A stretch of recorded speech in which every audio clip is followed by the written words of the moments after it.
Mom's dead. The cancer finally took her. I heard my son Michael sobbing into the phone as I stood frozen outside his bedroom door. But here's the thing that will shock you. I was very much alive, standing right there listening to him plan my own funeral. What happened next changed everything I thought I knew about my family, and by the end of this story, you'll understand why I let them bury an empty casket while I watched from the shadows. I'm so grateful you're here with me today. If you're enjoying this story, please hit that like button and subscribe to my channel. Tell me in the comments which city you're listening from. I love knowing how far these stories travel around the world. My name is Margaret, and at 73 years old, I thought I knew everything about the people I'd raised and loved. I was wrong. Dead wrong, if you'll pardon the expression. It started 3 months ago when I was diagnosed with pancreatic cancer. Stage 3, the doctor said, looking at me over his reading glasses with that expression physicians reserve for death sentences.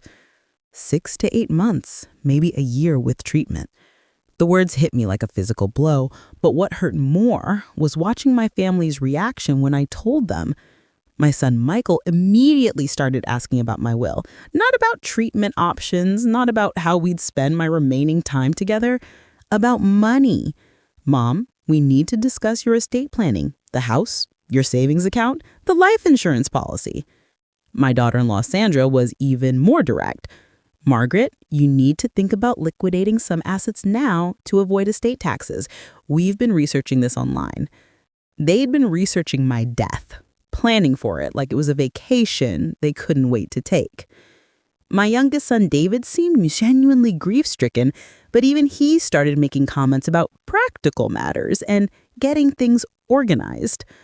Only my granddaughter Emma, Michael's 19-year-old daughter, seemed to care about me as a person rather than a bank account. But here's where this story takes its first shocking turn. 2 weeks after my diagnosis, I overheard that conversation outside Michael's bedroom door. He wasn't just planning my funeral, he was lying about me being dead already. To his friends, to distant relatives, to people I'd known for decades. Why would my own son tell people I was dead when I was standing in his kitchen making his favorite pot roast? I decided to find out, and what I discovered will make your blood run cold. I started paying closer attention to my family's behavior, and patterns emerged that I'd been too trusting to notice before. Sandra had been taking photos of everything in my house, my antique furniture, my jewelry collection, even my china cabinet. She claimed she was documenting memories for the family album, but I caught her researching the value of my grandmother's silver tea set on her phone. Michael had been visiting my financial advisor without my knowledge. Mr. Henderson, my advisor for 20 years, accidentally mentioned it during one of my appointments. "Your son seems very concerned about your investment portfolio," he said innocently. "He asked very detailed questions about your accounts." When I confronted Michael about this, he got defensive. "Mom, I'm just trying to help. You're sick and these financial matters are complicated." But sick doesn't mean stupid, and I was starting to realize my family saw my illness as their opportunity. The breaking point came when I found legal documents hidden in Sandra's purse while she was visiting. Power of attorney papers already filled out, just waiting for my signature. A will that I'd never seen before, leaving everything to Michael with Sandra as the executor. Medical directives that would give them complete control over my care. They weren't waiting for me to die naturally. They were planning to speed up the process. That night, I made a decision that would change everything. If they wanted me dead so badly, I would give them exactly what they wanted, but not in the way they expected. I'm going to tell you something that might shock you. I wasn't actually as sick as everyone believed. Yes, I had cancer, but my real prognosis was much better than the 6 months I'd told my family. The doctor had explained that with aggressive treatment, I had an 80% chance of full recovery. But I decided not to burden my family with extended treatment plans and hospital visits. Now I realize that decision might have saved my life in more ways than one. If they thought I was dying anyway, how far would they go to hurry things along? The answer came sooner than I expected. Sandra started bringing me special tea every morning, a blend she claimed would help with my pain. But after drinking it, I felt dizzy and nauseated for hours. When I secretly tested it, I discovered it contained dangerously high levels of digitalis, a plant extract that can cause heart failure in large doses. My daughter-in-law was slowly poisoning me. That's when I knew I had to disappear, and I had to do it in a way that would expose them all. So I started planning the most elaborate deception of my life, my own fake death. But first, I needed help from someone I could trust completely. Emma, my granddaughter, had always been different from the rest of the family. She was studying journalism at the local university, and she had her grandmother's suspicious mind and moral compass. When I told her what I discovered about her parents' plans, she was horrified, but not entirely surprised. Grandma, I've been worried about you. Dad and Mom have been acting really strange, talking about money constantly and making plans for after you're gone. It felt wrong, but I didn't know what to do. The old lady's taking too long to die, Michael whispered into his phone, thinking I was asleep upstairs. We need to increase the dosage in her tea. Sandra's being too careful. Emma and I were recording everything from the hidden camera we'd installed in the living room lamp. What my son said next made me realize just how desperate and dangerous my own family had become. Look, Dave, I know she's our mother, but she's going to die anyway. Why should we wait months and watch her suffer when we can make it peaceful and quick? The insurance money alone is worth $200,000, plus the house is worth at least $400,000. We're talking about enough money to change our lives. My younger son David's voice came through the speakerphone, sounding uncertain but not refusing. Michael, I don't know about this. Poisoning her seems too risky. What if someone gets suspicious?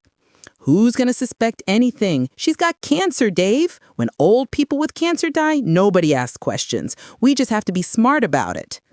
Emma squeezed my hand as we listened from the kitchen, both of us trembling with shock and fear.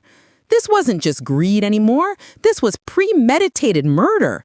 My sons, the babies I'd nursed through fevers and nightmares, were calmly discussing the best way to kill their mother. But Sandra's voice cut through the phone call with a chilling practicality that made my skin crawl. The digitalis is working too slowly. We need something faster but still looks natural. I've been researching insulin overdoses. Even if they test her, diabetic complications are common in cancer patients. Mom's not diabetic, David protested weakly. They won't know that until they do a full autopsy, and why would they? She's 73 with terminal cancer. The death certificate will say natural causes, and that's all anyone will care about. I had to grip the kitchen counter to keep from collapsing. They weren't just planning to kill me. They'd researched the most effective methods. Sandra had clearly spent hours studying how to commit the perfect murder, and she was ready to execute it within days. Emma was recording everything on her phone, tears streaming down her face as she documented her parents planning her grandmother's murder. But what happened next would give us the evidence we needed to stop them permanently. Michael's voice became more urgent. We need to do this before she gets suspicious. I think she's starting to figure out something's wrong. Yesterday, she asked me why I was so interested in her will, and she's been watching Sandra more carefully when she brings the tea. What if she won't drink it? Sandra asked. Then we put it in her food. Or better yet, we wait until she's sleeping and inject it directly. It'll look like she died peacefully in her sleep. That's when I knew Emma and I had to accelerate our plan. They weren't going to wait much longer, and if we didn't act immediately, I might not survive their next attempt. That night, after they'd all gone home, Emma and I worked until dawn, preparing for what we were calling Operation Phoenix. I would fake my death in a way that looked completely natural, give them enough time to reveal their true natures, and then rise from the dead to destroy them all. First, Emma helped me transfer all my money to a secret account under her name. Every penny of my savings, my investment portfolio, and even the insurance policies they were so eager to claim.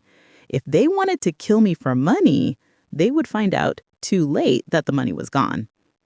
Second, we documented everything: the poison tea, the forged legal documents, the recorded conversations about murdering me.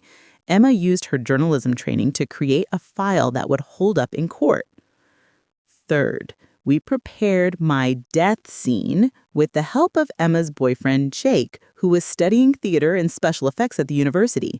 He showed us how to make it look like I died peacefully in my sleep, with makeup that would make me appear deceased and a breathing technique that would fool anyone who wasn't a medical professional.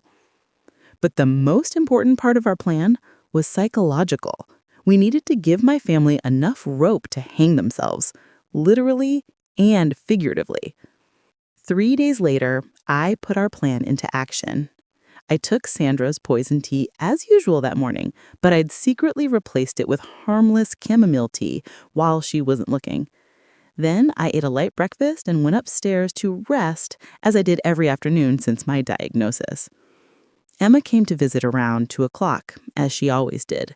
We'd timed it perfectly. She found me unconscious in my bed, called 911 in genuine-sounding panic, then called Michael and Sandra. What happened next revealed exactly who my family really was. Michael arrived at the house before the ambulance, took one look at me lying still in bed, and immediately started checking my pulse. Not to help me, but to confirm I was really dead. When he couldn't find one, thanks to Jake's training on pressure points that could stop circulation temporarily, he smiled. He actually smiled when he thought his mother was dead. Sandra arrived minutes later and did something that still haunts me. Instead of showing any grief or concern, she immediately started going through my jewelry box, stuffing my most valuable pieces into her purse, while Emma pretended to be too distracted to notice. "We need to call the funeral home," Sandra announced while paramedics were still working on me, "and we should start planning the service." The paramedics pronounced me dead at 3:47 p.m., just as Jake had coached me they would. My breathing was so shallow and my pulse so weak that even medical professionals couldn't detect signs of life. But here's where our plan took an unexpected turn that gave us even more evidence than we'd hoped for. As they loaded my body into the ambulance, I heard Michael on his phone with David. "It's done. She's finally gone. We need to meet tonight to discuss how to handle the money situation." Emma rode in the ambulance with me, holding my hand and whispering updates about what was happening.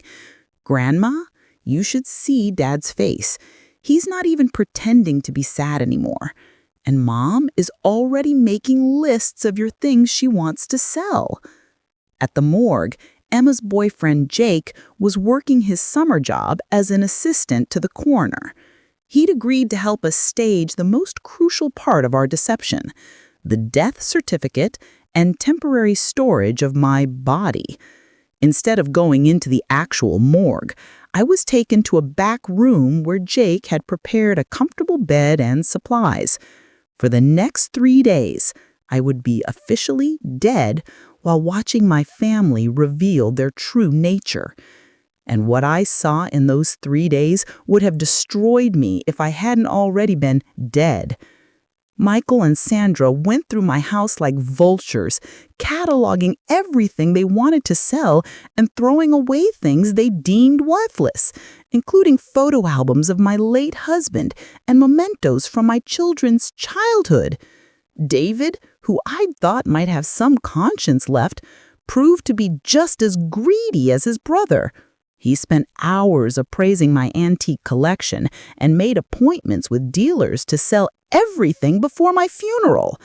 But the worst betrayal came from someone I never suspected. My granddaughter Emma was supposed to be helping me expose the family's greed, but on the second day of my fake death, I discovered she had her own agenda.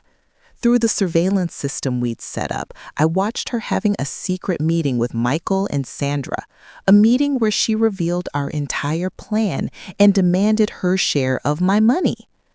I know Grandma moved all her money to an account under my name, Emma said, sitting in my living room like she owned it. She thought she was so smart, but she played right into my hands. I've had access to everything for days now. My heart shattered into 1,000 pieces as I watched the girl I trusted most in the world betray me with the same cold calculation as the rest of my family. "How much are we talking about?" Michael asked, and I could see the greed gleaming in his eyes. $750,000 in total, plus the house, which we can sell for at least $400,000. We're looking at over $1 million. Sandra leaned forward eagerly. "And you're willing to split it with us?" "Of course, we're family," Emma said, with a sweet smile that now looked utterly poisonous to me. "But we need to make sure nobody ever finds out what really happened. Grandma's death needs to look completely natural, and we all need to stick to the same story." What I heard next made me realize that my own granddaughter had been planning this betrayal from the very beginning. Emma continued, pulling out a notebook. "Talking to imaginary people, forgetting conversations, accusing family members of trying to hurt her. If anyone ever questions anything, I have plenty of evidence that she was losing her mind before she died." She'd been documenting my paranoid behavior for months, talking to imaginary people, forgetting conversations, accusing family members of trying to hurt her. If anyone ever questions anything, I have plenty of evidence that she was losing her mind before she died. She'd been building a case to make me look insane while positioning herself as my loving, concerned granddaughter. Every conversation we'd had about the family's suspicious behavior, every plan we'd made together, she'd been recording and twisting into evidence of my mental illness. But then Michael said something that revealed an even deeper level of betrayal. "Emma, your grandmother wasn't as sick as we told everyone. The cancer was treatable and her prognosis was actually pretty good. We lied about how severe it was to make her death seem more believable." They had all known. Every single member of my family had known I wasn't dying, and they decided to kill me anyway for my money? Emma nodded calmly. "I figured that out when I saw her medical records. That's why I suggested we speed up the timeline. Why wait for her to recover and potentially discover what we were planning?"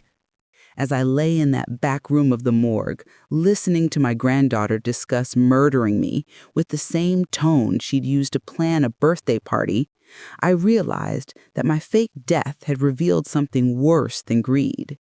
It had exposed a level of evil I'd never imagined possible in my own family. But Emma made one crucial mistake. She assumed that because I'd trusted her with my financial information, she actually had access to my money. What she didn't know was that I'd been suspicious of everyone, including her, and the account she thought contained my life savings actually held exactly $50. My real money was somewhere much safer, and my actual will, the one they'd never seen, would be the final shock in this deadly game. Because while they were planning my funeral and dividing up my possessions, I was planning something much more permanent for all of them. The next morning, Jake brought me newspapers and showed me what my family had told the press about my death. The obituary they'd written painted me as a beloved mother and grandmother who'd lost her brave battle with cancer, surrounded by loving family. But the guest list for my funeral revealed the true scope of their deception. Over 200 people had been invited, including distant relatives they'd contacted to inform of my tragic passing. They'd even hired the town's most expensive funeral home and planned an elaborate service, all paid for with money they thought they'd stolen from me. My own funeral was going to be their celebration party.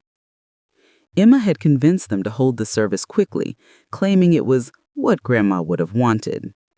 In reality, she wanted to cash in on my accounts before anyone could ask too many questions. "We'll have the service this Saturday," Emma told Michael. "I've already signed all the paperwork to access Grandma's accounts.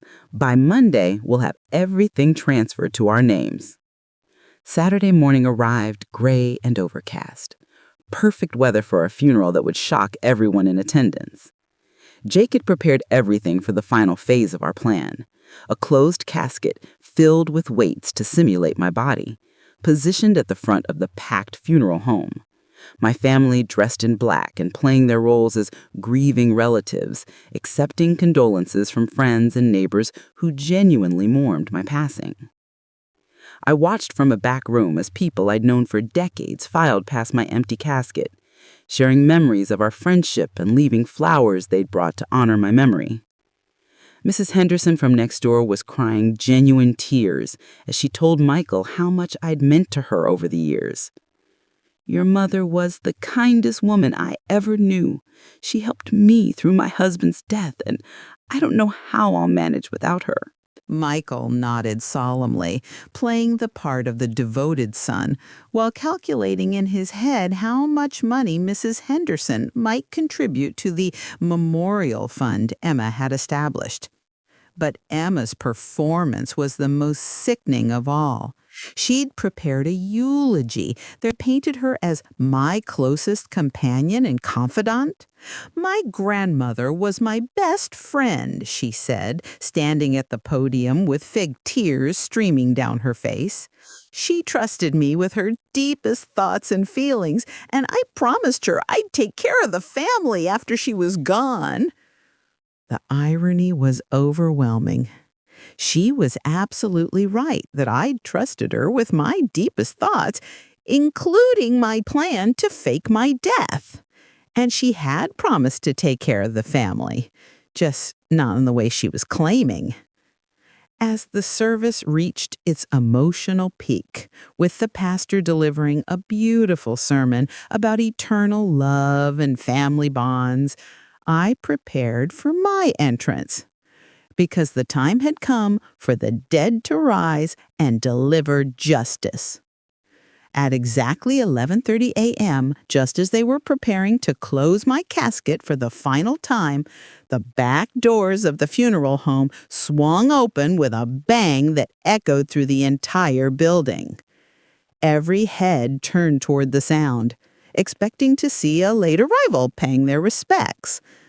Instead, they saw me, very much alive, walking down the center aisle in the bright red dress I'd worn to my wedding 45 years ago, carrying a folder full of evidence that would destroy their lives. The screams started immediately. Mrs. Henderson fainted. The pastor dropped his Bible. Several people fled toward the exits, convinced they were seeing a ghost. But the expressions on my family's faces were worth every moment of terror I had endured planning this revolution. Michael's face went white as a sheet, his mouth opening and closing like a fish gasping for air. Sandra actually stumbled backward into a flower arrangement, crushing a wreath someone had sent in my memory. David looked like he was having a heart attack, clutching his chest and staring at me with absolute horror. But Emma's reaction was the most telling of all. Instead of shock or fear, her face showed pure calculation. Even in that moment, I could see her mind working, trying to figure out how to salvage her plan. I walked slowly down the aisle, savoring every step as 200 guests watched in stunned silence. When I reached the front of the room, I turned to face the crowd and spoke in a voice that carried clearly through the building. "I'm sorry to interrupt my own funeral, but I have some very important things to share with all of you about the people who were so eager to bury me. What happened next would expose not just their greed, but crimes that would put them all in prison for the rest of their lives." Before you all call the police thinking you're seeing a ghost, I announced to the crowd of stunned mourners.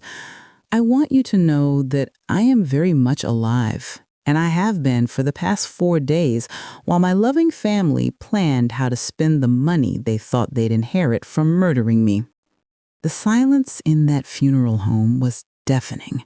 200 people sat frozen in their seats, trying to process what they were witnessing. But my family's reactions told the whole story.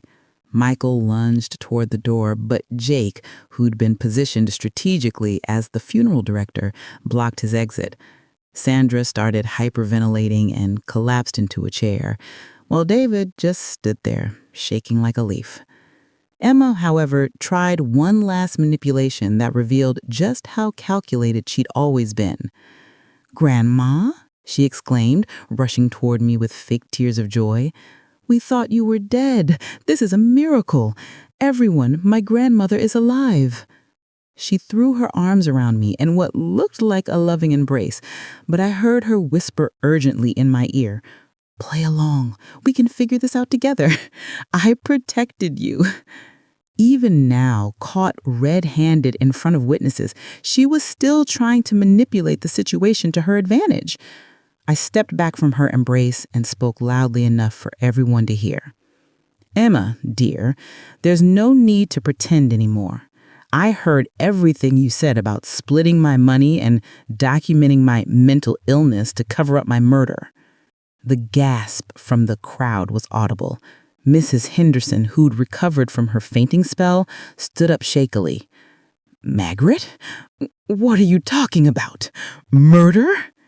I opened the folder I'd been carrying and pulled out the first piece of evidence.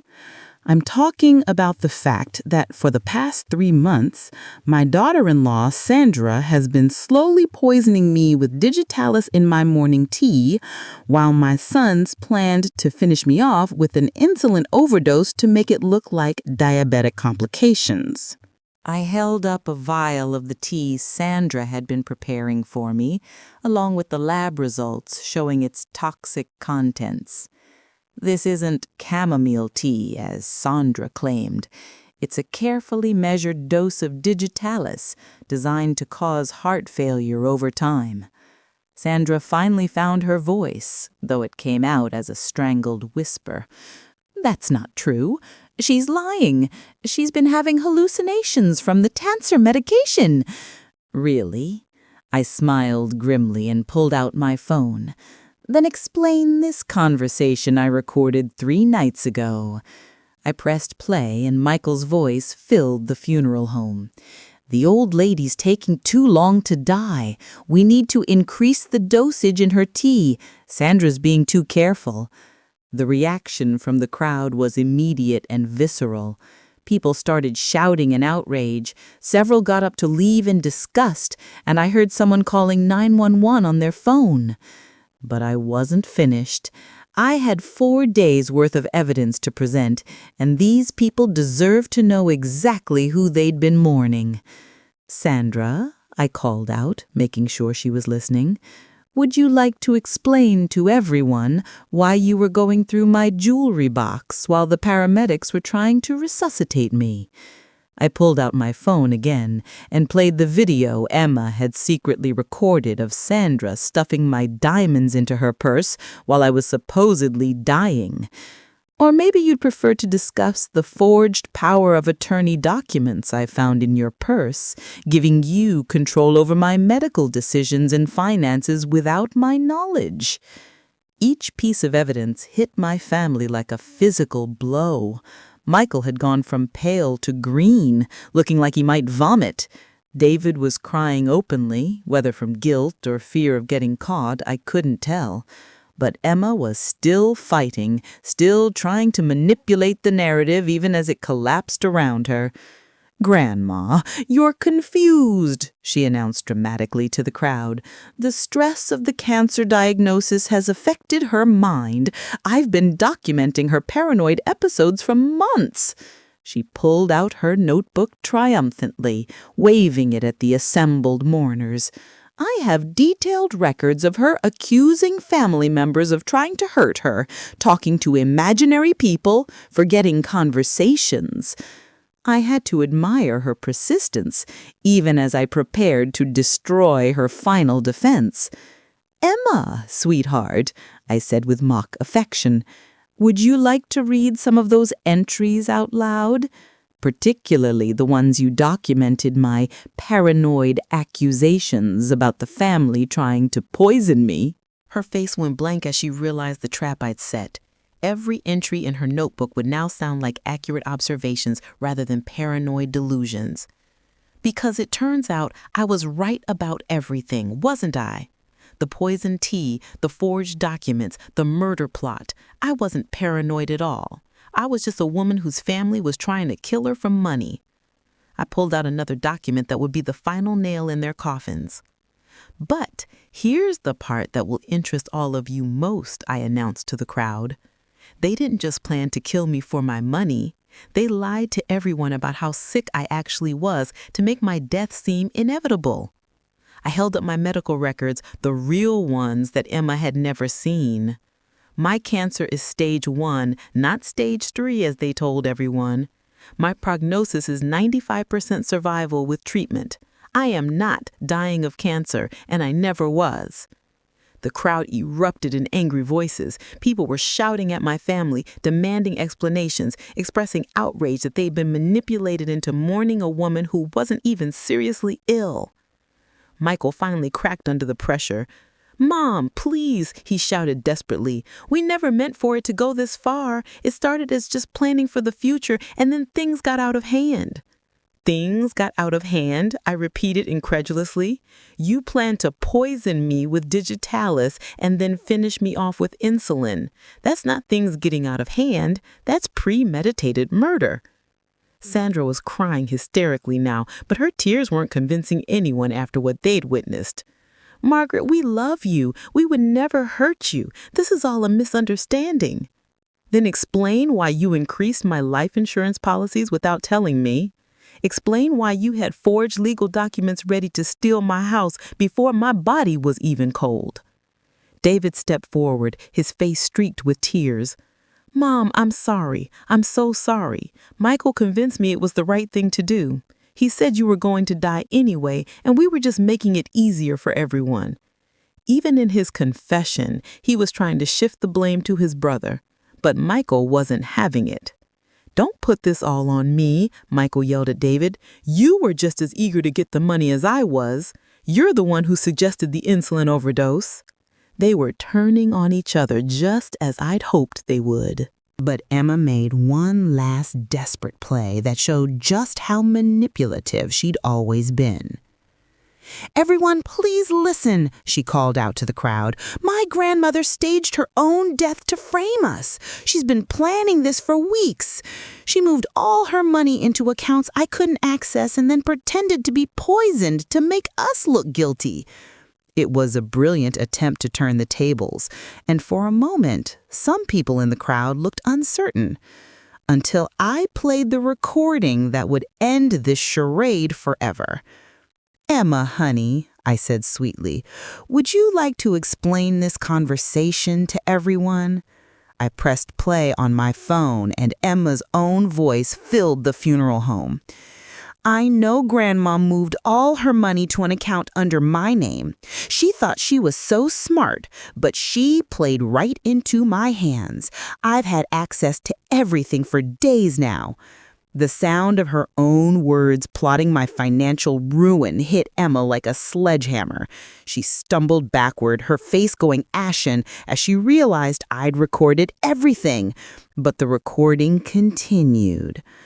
"I've been documenting Grandma's paranoid behavior for months, talking to imaginary people, forgetting conversations, accusing family members of trying to hurt her. If anyone ever questions anything, I have plenty of evidence that she was losing her mind before she died." The crowd's reaction was swift and furious. Several people stood up and started yelling at Emma, calling her evil and heartless. Mrs. Henderson looked personally betrayed, having comforted Emma about my death just days before.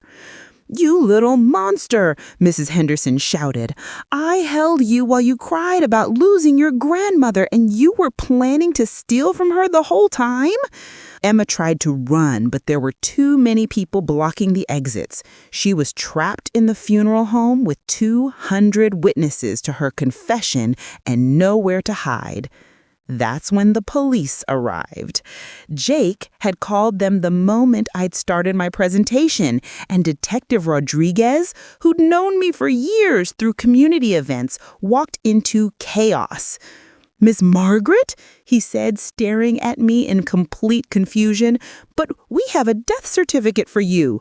The coroner pronounced you dead 4 days ago." The coroner's assistant is my granddaughter's boyfriend. He helped me stage my death to expose my family's plan to murder me for inheritance money. We have recordings of them discussing poisoning me and forging legal documents to steal my assets. Detective Rodriguez looked around the funeral home at the chaos, crying family members, angry witnesses, and evidence scattered across the front altar like a crime scene presentation. "Ma'am," he said slowly, "I think you'd better start from the beginning." What followed was the most satisfying conversation of my 73 years. 3 hours later, I sat in Detective Rodriguez's office with my folder of evidence spread across his desk like a roadmap to justice. Michael, Sandra, David, and Emma were each in separate interrogation rooms, and their lawyers were frantically trying to understand how a simple inheritance scheme had become a multiple felony case. "Mrs. Margaret," Detective Rodriguez said, shaking his head in amazement, "in 30 years of police work, I've never seen anything quite like this. Your family literally tried to murder you, stage your death, steal your money, and throw you a funeral, all while you were alive and recording everything." I sipped my coffee and smiled grimly. "Detective, you haven't heard the worst part yet." I pulled out a file I'd been saving for last.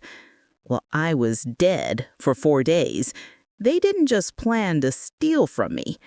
They contacted my insurance company and tried to file a claim for $200,000. They forged my signature on legal documents transferring ownership of my house. And Emma, my own granddaughter, withdrew $50,000 from what she thought was my bank account. Attempted insurance fraud, forgery, and theft, Detective Rodriguez noted, writing rapidly. Plus conspiracy to commit murder and poisoning with intent to kill. We're looking at decades in prison for all of them. But I wasn't finished with my revelations. "There's something else you need to know," I said, pulling out a manila envelope I'd kept sealed until now. "I did some investigating while I was supposed to be dead, and I discovered this wasn't their first attempt at this kind of scheme." Detective Rodriguez looked up sharply. "What do you mean?" "I mean my late husband didn't die of natural causes like we all believed. He died of the same kind of poisoning they were using on me." The detective's pen stopped moving. "Mrs. Margaret, are you telling me they murdered your husband too?" I opened the envelope and spread out medical records, receipts, and photographs. Thomas died 3 years ago from what the doctor called a sudden heart attack. But look at this. Receipts for Digitalis purchases dating back 6 months before his death, all bought by Michael using cash at different pharmacies around the state. "It gets worse," I continued.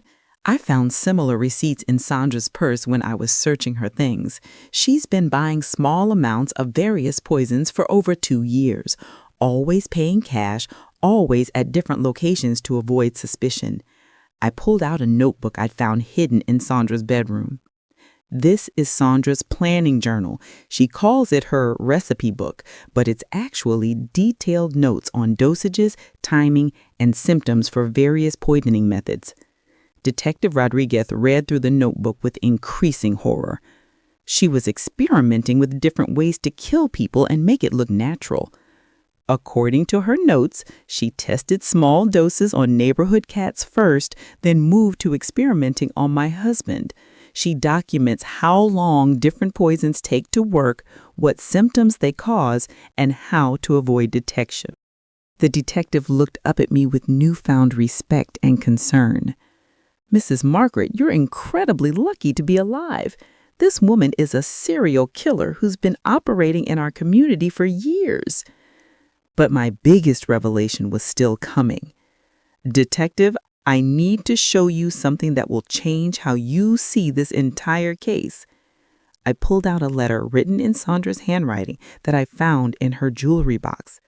This is a letter Sandra wrote to someone named Dr. Morrison, asking for advice on helping elderly family members pass peacefully when they're suffering. The detective read through the letter carefully.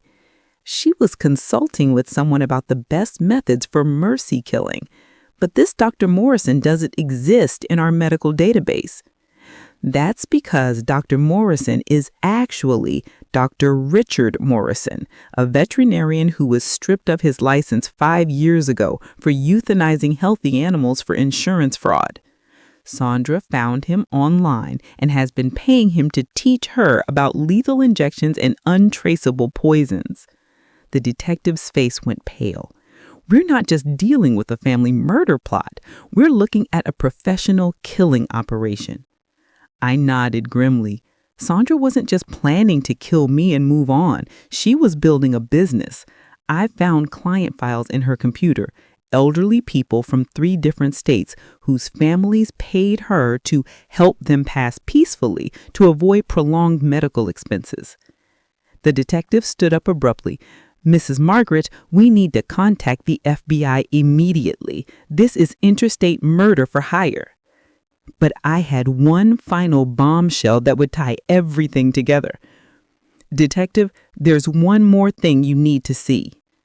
I pulled out a bank statement I'd printed from Sandra's secret account. She's made over $300,000 in the past 2 years from these mercy killings. Each family paid her between $15,000 and $30,000 to poison their elderly relatives. My God, Detective Rodriguez whispered. How many people has she killed? According to her records, at least 12 confirmed deaths, with 6 more planned for this year. I was supposed to be number 13. The detective was already on the phone calling for federal backup when I delivered the final piece of evidence that would ensure none of them ever saw freedom again. There's something else, I said quietly. Emma wasn't just helping them steal my money. She was Sandra's recruiting assistant, finding potential clients through her journalism school connections and social media. I showed him Emma's laptop, which I'd taken from her apartment while she thought I was dead. She has files on dozens of wealthy elderly people in the area, complete with medical histories, family financial situations, and assessments of how much money their deaths would be worth to their heirs. Detective Rodriguez stared at the laptop screen in horror. She was building a target list.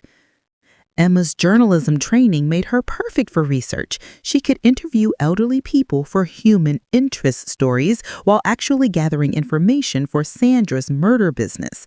My granddaughter was scouting victims for a serial killer. The scope of the conspiracy was staggering. What had started as a family inheritance scheme had revealed a multi-state murder operation that had been running for years. 2 weeks later, I sat in the federal courthouse watching my family face justice for crimes that shocked even seasoned prosecutors. The FBI had taken over the case, and what they'd uncovered made national news. Agent Sarah Chen, who'd been assigned as the lead investigator, briefed me on their findings before the sentencing hearing. Mrs. Margaret, your courage in exposing this operation has saved countless lives. We've identified 18 confirmed murders across 4 states, with evidence suggesting the actual number could be much higher. She showed me photographs and documents that painted a picture of systematic evil I could barely comprehend. Sandra Martinez, your daughter-in-law, was running what we're calling the Mercy Network. She recruited family members who wanted to inherit money quickly, taught them how to poison their elderly relatives, and charged them substantial fees for her expertise. How did she find these families, I asked, though I was dreading the answer. Through Emma's research and social media targeting, your granddaughter was incredibly sophisticated in identifying vulnerable elderly people with substantial assets and family members who showed signs of financial desperation. Agent Chen pulled out a map with red pins marking locations across 4 states. Each pin represents a confirmed victim. The youngest was 68, the oldest was 84. All died of what appeared to be natural causes, but forensic testing revealed digitalis, insulin, or other poisons in their systems. I studied the map with growing horror. 18 families went through what I almost went through? Worse, Agent Chen said grimly. Unlike you, they never suspected what was happening. They grieved genuine losses while the people who murdered their loved ones collected inheritance money and moved on to the next victim. She showed me victim photographs, smiling elderly faces that reminded me of my friends and neighbors. Harold Brennan in Ohio, murdered by his son for a $70,000 insurance policy. Maria Santos in Michigan, killed by her daughter-in-law for her house. Robert Chen, my own grandfather, poisoned by his nephew for his retirement savings. Agent Chen's voice cracked slightly. We didn't know grandfather was murdered until your case broke this whole thing open. We thought he died of complications from his diabetes. The personal connection made this federal agent's dedication to the case even more meaningful. She wasn't just pursuing justice, she was seeking answers about her own family's loss. Mrs. Margaret, because of your bravery in staging your own death and gathering evidence, we've been able to reopen investigations into dozens of suspicious deaths. Families who've been grieving for years are finally getting answers about what really happened to their loved ones. But the legal proceedings were just beginning.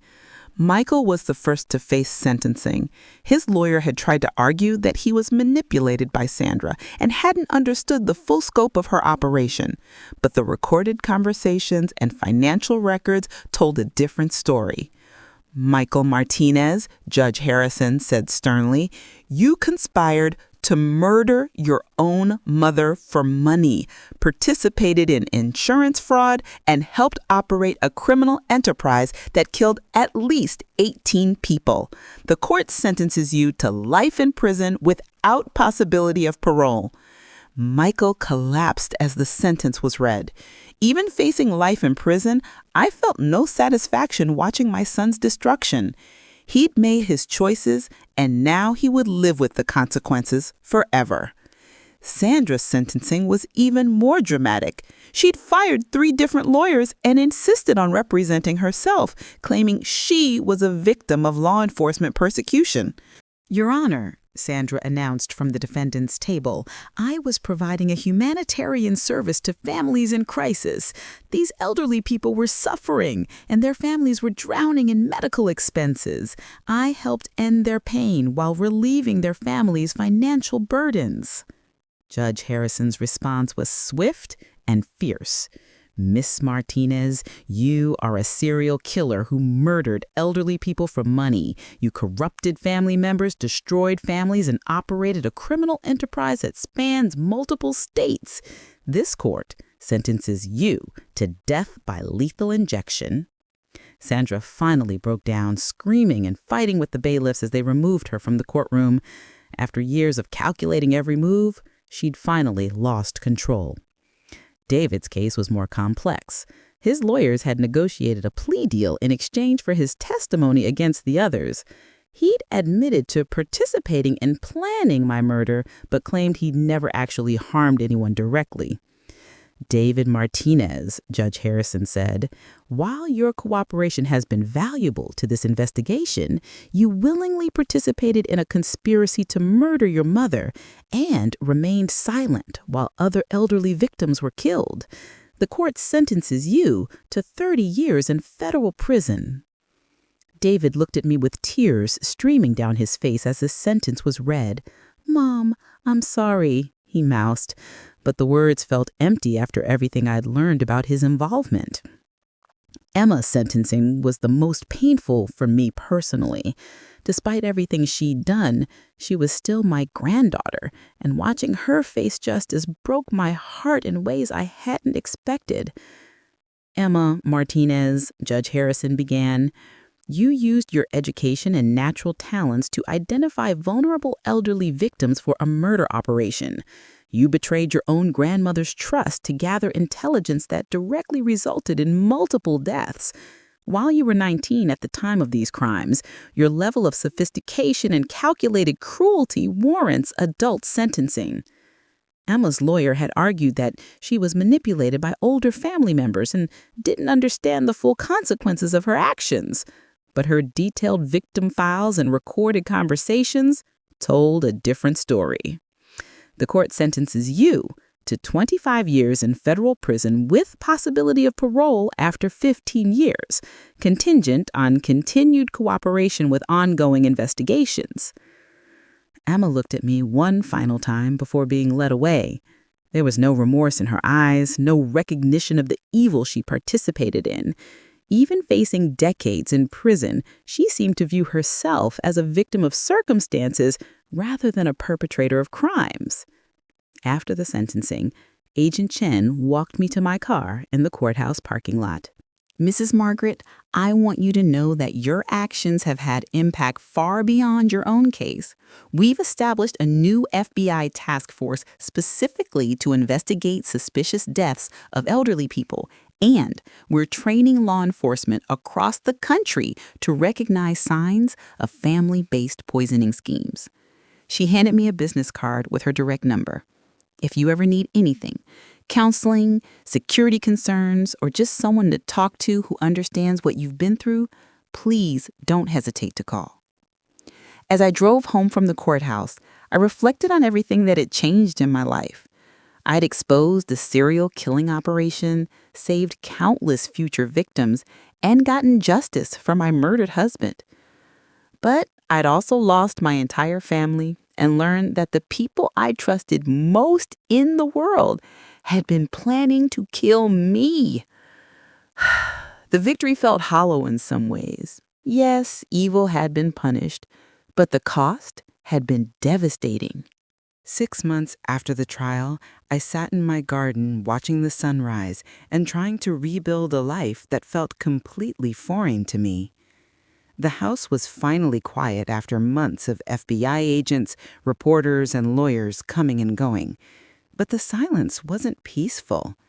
It was lonely in a way I'd never experienced before. Mrs. Henderson from next door had become my closest companion, checking on me daily and bringing homemade soup when she worried I wasn't eating enough. She'd been one of the few people who wasn't afraid of me after everything that had happened. "Margaret," she said one morning over coffee, "you've been through something nobody should ever have to endure, but you saved lives, and that means something important." I appreciated her kindness, but the psychological toll of learning that my entire family had been planning to murder me was overwhelming. Some nights I couldn't sleep, replaying conversations and wondering what signs I'd missed over the years. Had Michael always been capable of murder, or had Sandra corrupted him gradually? When had Emma decided that her grandmother's life was worth less than money? How many times had David smiled at me while plotting my death? Dr. Patricia Williams, the trauma counselor Agent Chen had recommended, helped me work through these questions during our weekly sessions. "Margaret, you're experiencing survivor's guilt combined with betrayal trauma. It's normal to question your judgment and wonder what you could have done differently. But the truth is, you were dealing with sophisticated manipulators who spent years planning these crimes." She helped me understand that my family's capacity for evil didn't reflect any failure on my part as a mother or grandmother. Some people make choices that can't be explained or prevented by love and good parenting. But the hardest part wasn't the psychological healing. It was figuring out what to do with the rest of my life. At 73, I was completely alone in the world. My cancer treatment had been successful, giving me decades of healthy life ahead, but I had no family to share it with. The money my family had tried to steal was still mine, but it felt tainted by their greed. That's when I decided to do something that would honor the victims of Sandra's operation while building a new purpose for my remaining years. I established the Thomas Margaret Foundation, named after my murdered husband, dedicated to protecting elderly people from family-based financial and physical abuse. Using the majority of my savings, we created a network of resources that hadn't existed when I needed them. The Foundation's first program was a confidential hotline where elderly people could report suspicious behavior from family members without fear of retaliation. We staffed it with trained counselors who understood the complex emotions involved in suspecting your own children of plotting against you. Our second program was educational, training healthcare workers, bank employees, and social workers to recognize signs of elderly abuse and financial exploitation. Too many professionals had interacted with Sandra's victims without recognizing the warning signs. But our most important program was investigative. We hired retired police detectives and forensic accountants to review suspicious elderly deaths when family members requested it. The program was inspired by Agent Chin's work on my case. Sometimes it takes an outside expert to see patterns that grief-stricken families miss. Dr. Williams suggested that building the foundation was my way of transforming trauma into purpose. And she was right. Instead of remaining a victim of my family's betrayal, I became an advocate for other potential victims. 6 months after launching the foundation, we'd already helped expose 3 additional elder abuse cases and prevented numerous financial scams. The work gave me a reason to get up every morning and a way to honor my husband's memory. But the most meaningful moment came when Agent Chin called with an update on one of Sandra's victims. Mrs. Margaret, I wanted you to know that the Chin family, my grandfather's relatives, have decided to donate his recovered assets to your foundation. They said that since your courage exposed his murder, they wanted his money to help protect other elderly people. The donation was substantial, but more importantly, it represented a connection between victims' families that transcended our individual tragedies. We were building something positive from unthinkable loss. A year after my fake funeral, I received a letter that changed my perspective on everything that had happened. The letter was from Janet Morrison, whose father, Harold Brennan, had been one of Sandra's victims in Ohio. She'd seen news coverage of my case and wanted to thank me personally. Mrs. Margaret, she wrote, "For 2 years, I believed my father died of complications from his diabetes, and I lived with guilt, thinking I should have taken better care of him. Your courage in exposing Sandra's operation gave my family the truth about Dad's death and helped us understand that we couldn't have prevented what happened. You gave us peace we didn't even know we were missing." She included photographs of her father, a smiling man in his 70s who looked remarkably like my Thomas. Dad was a veteran who served in Vietnam and worked as a school principal for 40 years. He deserved to die peacefully in his sleep, surrounded by family who loved him. Instead, he was murdered by his own son for money. But because of you, his killer is in prison, and other families won't go through what we did.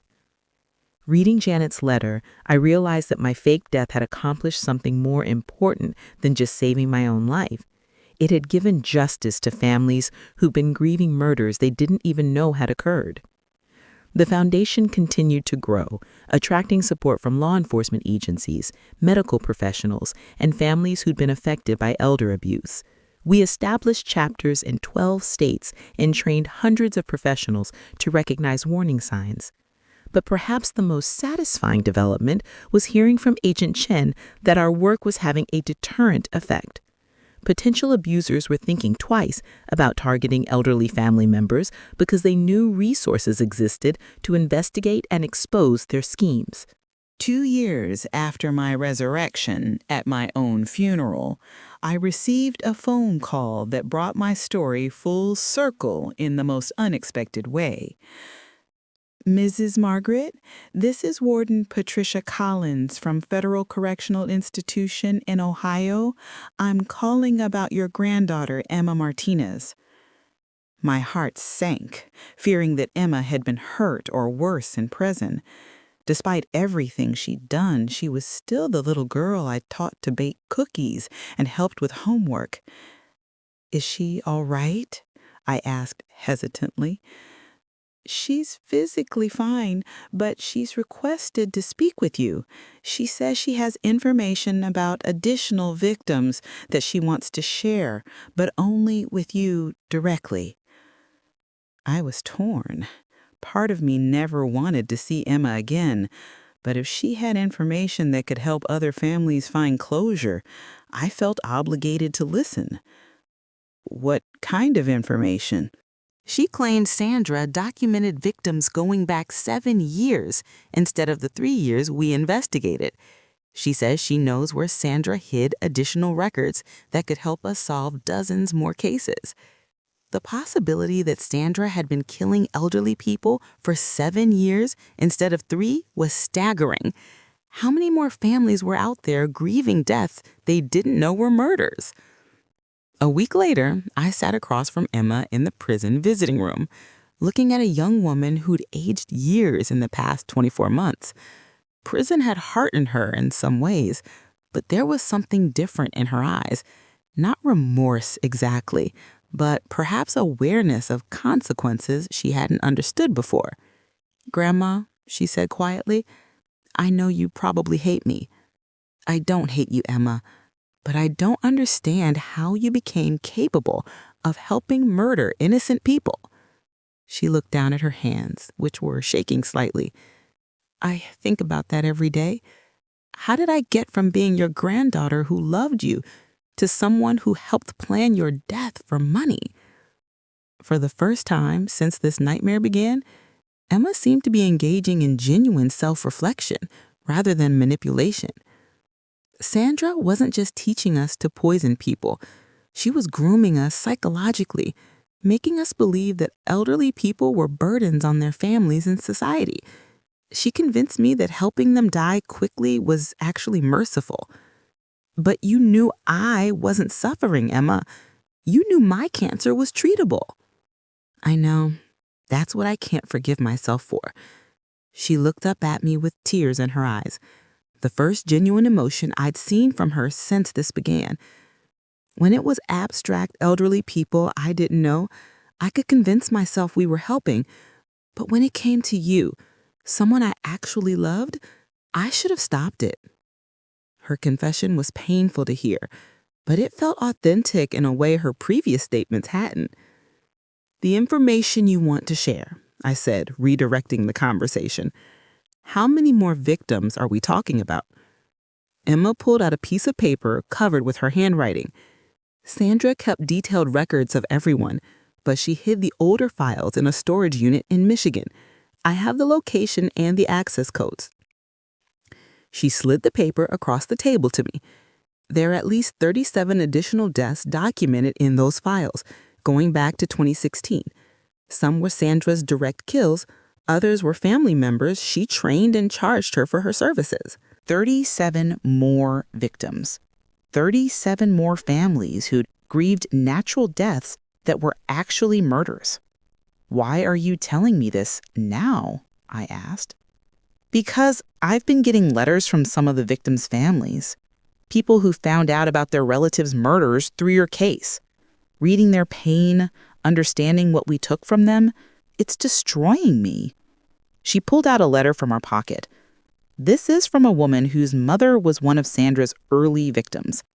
She writes that she spent 3 years feeling guilty about not visiting her mother more before she died, not knowing that extra visits wouldn't have mattered because her brother was poisoning their mother anyway. Emma's voice cracked as she read. She says she wishes she could thank me for helping expose the truth, but she also wishes her mother was still alive to receive that thanks. It was clear that reading victims' family letters had affected Emma in ways that prison sentences and legal consequences hadn't. "There's something else," Emma said, hesitating. Sandra wasn't working alone in Michigan.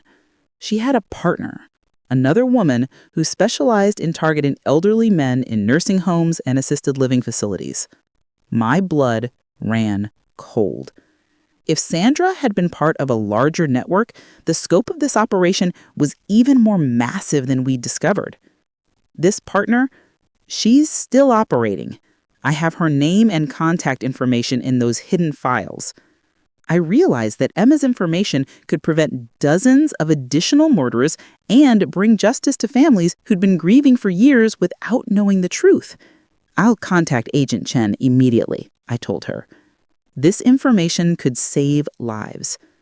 "Grandma," Emma said as our visit was ending, "I know I can never undo what I did or earn your forgiveness, but I want you to know that stopping the remaining killers feels like the only meaningful thing I can do with the rest of my life."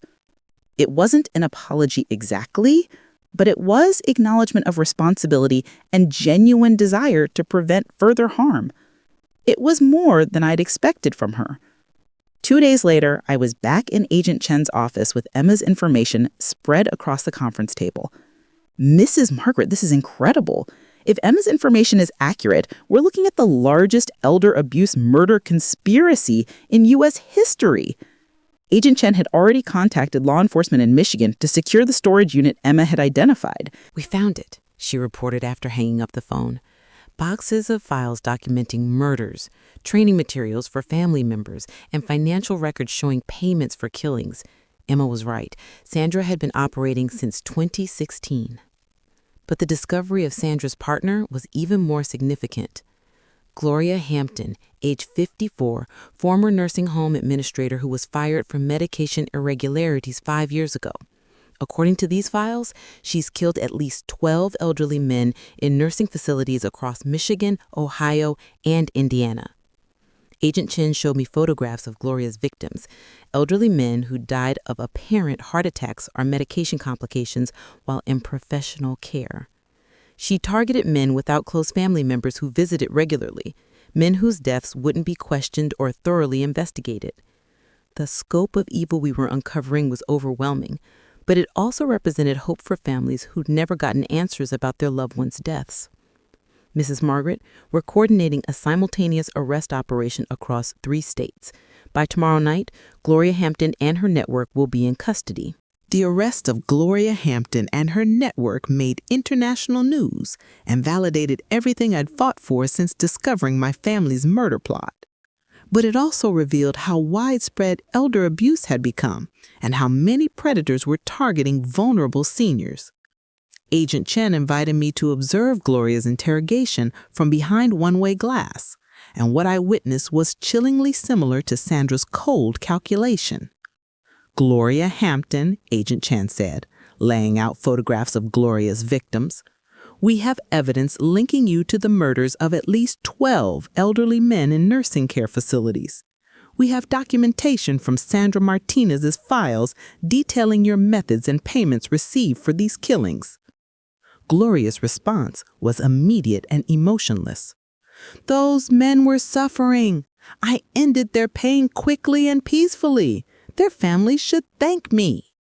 It was the same justification Sandra had used, portraying murder as mercy to avoid acknowledging the real motive, money. "Mrs. Hampton, according to these financial records, you received between $5,000 and $15,000 for each death from family members who inherited the victim's assets. This wasn't mercy. This was murder for hire." Gloria finally showed emotion, but it was anger rather than remorse. "Those families contacted me because they were desperate. Do you know how expensive end-of-life care is? I was helping people who couldn't afford to watch their loved ones suffer." Agent Chen placed a recording device on the table.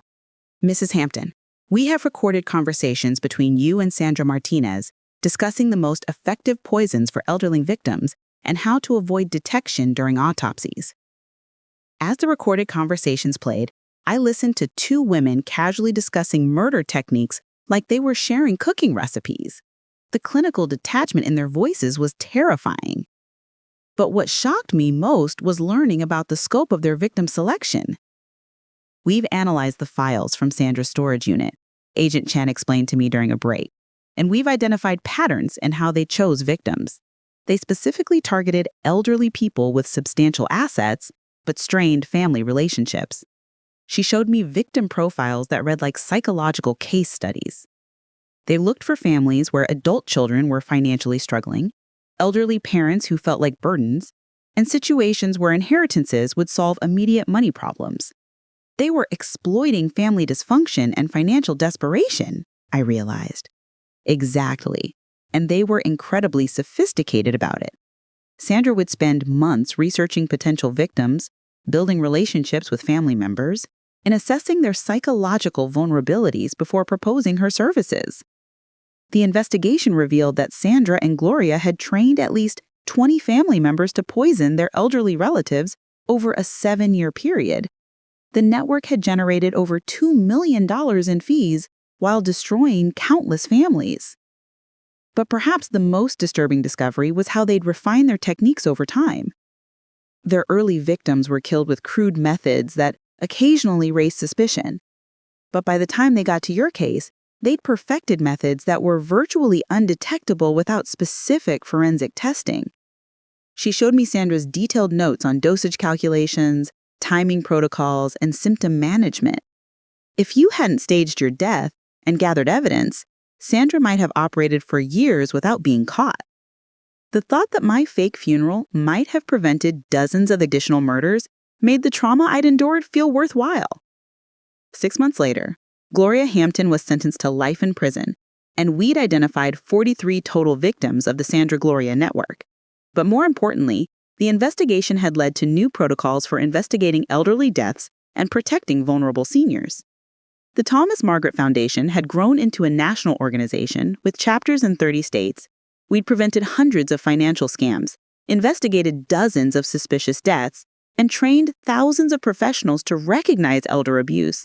But the work that meant the most to me was our victim family support program. We connected families who'd discovered their loved ones were murdered, helping them process grief and trauma while honoring their relatives' memories. Janet Morrison, whose father Harold had been one of Sandra's early victims, became our Ohio chapter coordinator. She organized memorial services for murder victims and advocacy events for stronger elder protection laws. Mrs. Margaret, Janet told me during one of our foundation meetings, Dad would be so proud to know his death led to protection for other elderly people. You turned our family's tragedy into hope for other families. That sentiment was echoed by dozens of victim families who'd found purpose in advocating for elder protection.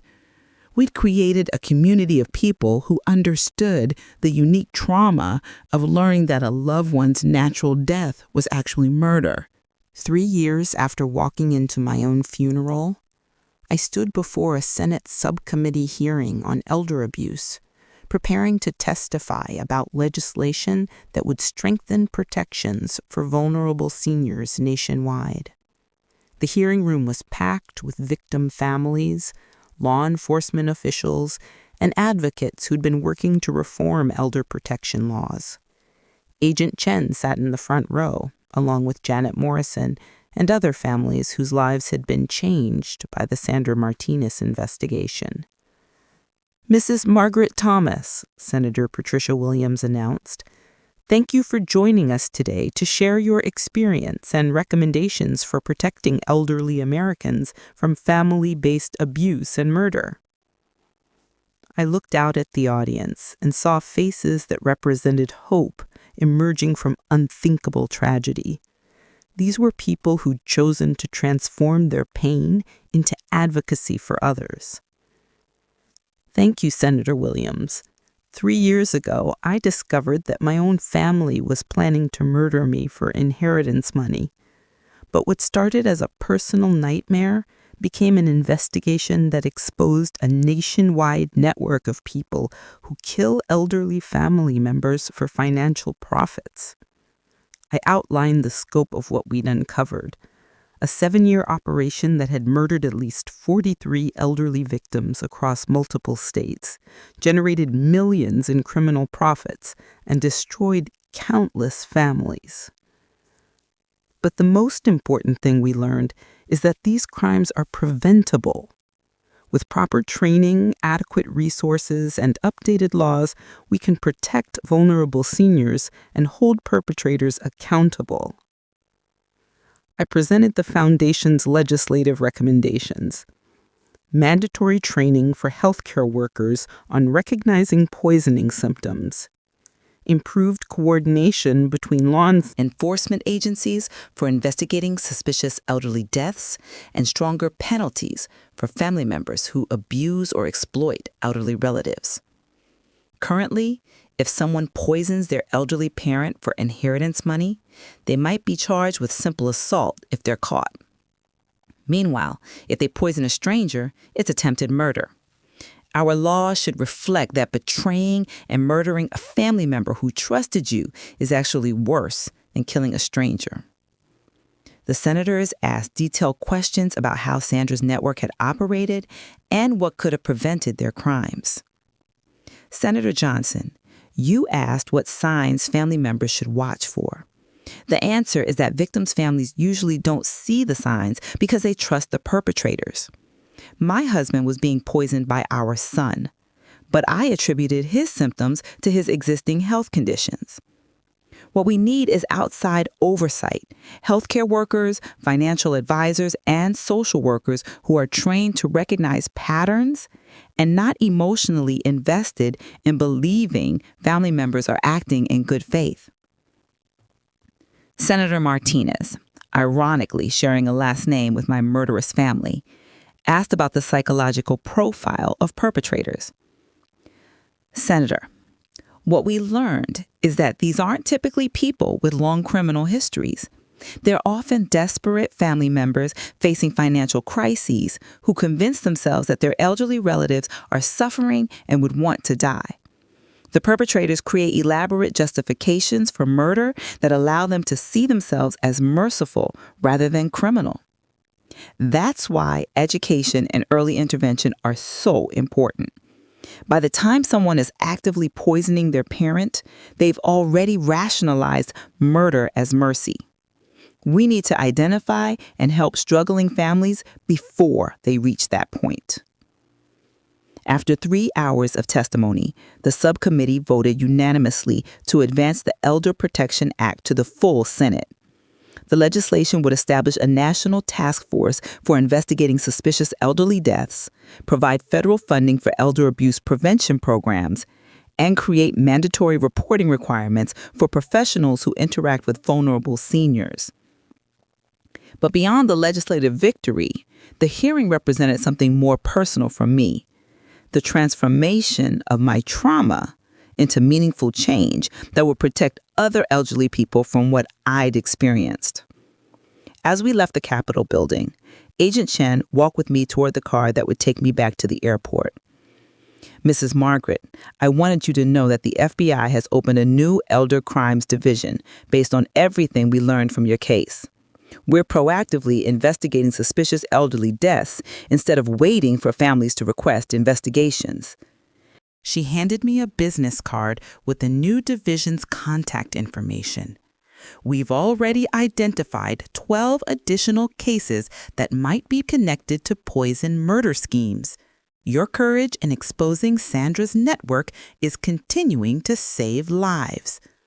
The flight home gave me time to reflect on how completely my life had changed since that day I overheard Michael planning my death. I'd lost the family I thought I had, but I'd gained a purpose that would outlive me and protect countless other seniors from betrayal and murder. My phone buzzed with a text message from Emma, who was now 6 months into a rehabilitation program that focused on helping incarcerated people understand the full impact of their crimes on victims and families. Grandma, she wrote. I watched your Senate testimony online. I'm proud of what you've built from our terrible mistakes. I know I could never undo the harm I caused, but seeing you turn our family's evil into protection for other families gives me hope that something good can come from even the worst situations.